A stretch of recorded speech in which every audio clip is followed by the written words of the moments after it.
This is Kirkwood Derby. Welcome to Religion Matters. Today we're going to find out how religion matters. One of the religious matters we're going to discuss is faith. My guest is none other than Stanford Nutting.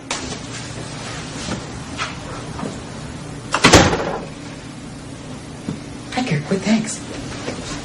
Oh, yeah, this is comfy. Thank you, hi. Mr. Stanford Nutting, you're a teacher at a local university, right? Well, I'm an adjunct. I'm an adjunct at the Community College Continuing Education Division. What do you teach? Fundamentals of faith. What are the fundamentals of faith? Well, 3 things. Number 1, tolerance.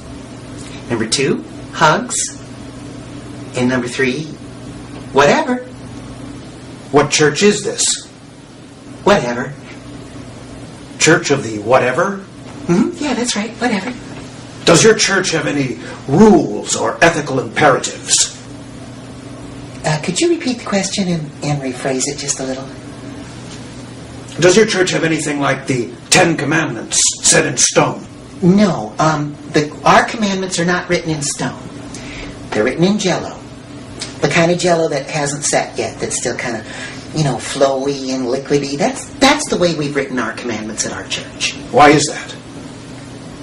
Well, human nature is changing. It's always flowing. It's flowing and adapting.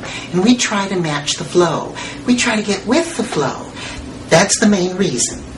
And I like jello.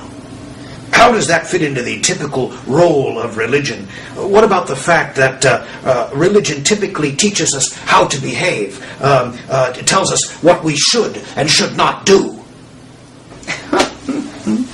There's that word again, should, huh? Let me tell you a little story. Let me tell you a little something.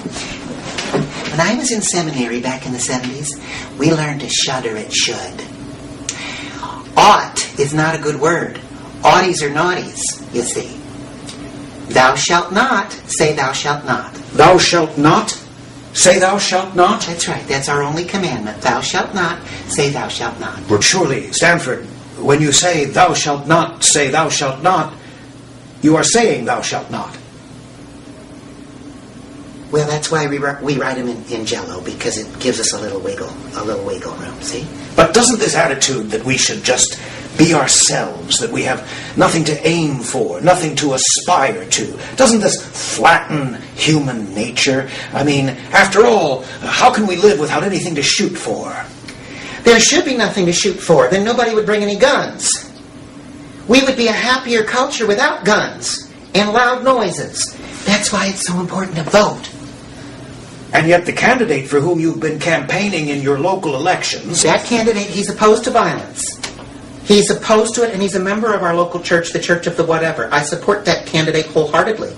Well, that particular candidate, according to my notes, let me see, he supports, and I quote from his position paper, he supports the systematic extermination of all unborn humans, the brutal slaughter of the elderly and infirm, the obliteration of the weak, and the turning of infants into mulch for protochemical research.